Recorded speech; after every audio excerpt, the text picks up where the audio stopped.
Hello বন্ধুরা, ইতিহাস ঘাটলে দেখা যায় এই পৃথিবীতে যেই সভ্যতা যত উন্নত যোগাযোগ ব্যবস্থা স্থাপন করতে পেরেছে, সেই সভ্যতার মানুষ তত বেশি এগিয়ে গেছে।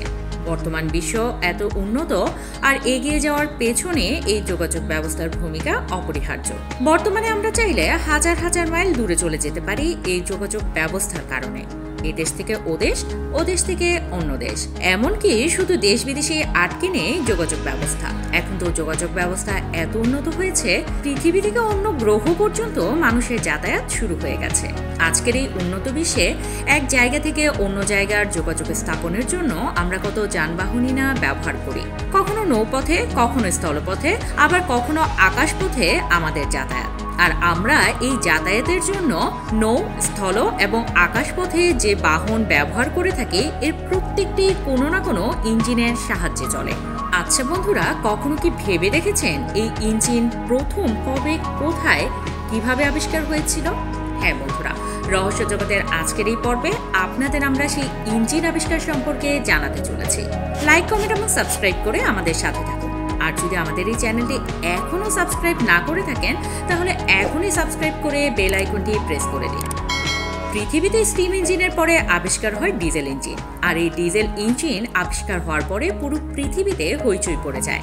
18 মার্চ 1858 সালে রুডোলফ ডিজেলের জন্ম, আর তিনি পৃথিবীতে প্রথম ডিজেল ইঞ্জিন আবিষ্কার করেন।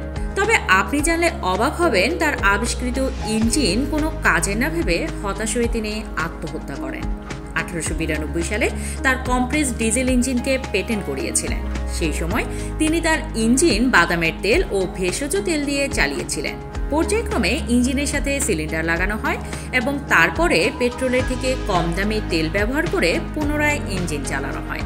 সিলিন্ডারে জ্বালানির বিস্ফোরক হতে খুব দ্রুত পেডেল ঘুরতে থাকে এবং এই বিস্ফোরক এত শক্তি তৈরি করে, যার ফলে ভারী যানবাহন টেনে নিয়ে যাওয়া সহজ ছিল। বিজ্ঞানী রুডোলফ ডিজেলের ইঞ্জিন এইভাবে কাজ করত। এখন প্রশ্ন হলো, ডিজেল ইঞ্জিন আসলে কি? ডিজেল ইঞ্জিন হলো এক ধরনের অন্তর্দাহন ইঞ্জিন, যা বন্ধ জায়গায় বায়ুকে আটকে উৎপন্ন করা হয়। এইভাবে ইঞ্জিনের ভিতরে এক ধরনের ইগনিশন তৈরি করা হয়। আর এই কারণেই এই ইঞ্জিনের আরেক নাম হলো কম্প্রেসার ইগনিশন ইঞ্জিন। এই ইঞ্জিনের হাওয়াকে প্রাথমিকভাবে প্রেসার দেওয়া হয়, তার ফলে সিলিন্ডারের ভেতর তাপমাত্রা বেড়ে যায় এবং সাথে সাথে তার ভিতর ডিজেল স্প্রে করা হয়। অতিমাত্রায় তাপের মধ্যে ডিজেল যাওয়ার সাথে সাথে সিলিন্ডারের ভিতর বিস্ফোরক হয়, আর বিস্ফোরকের ফলে সিলিন্ডারের ভিতরে থাকা পিস্টনকে ধাক্কা দিতে থাকে। পরের ধাপে এই পিস্টনের গিয়ার ও এক্সেল লাগিয়ে ইঞ্জিনের শক্তিকে গাড়ির চাকায় নিয়ে যাওয়া হয়, আর তখন গাড়ি বা ট্রেন চলতে শুরু করে।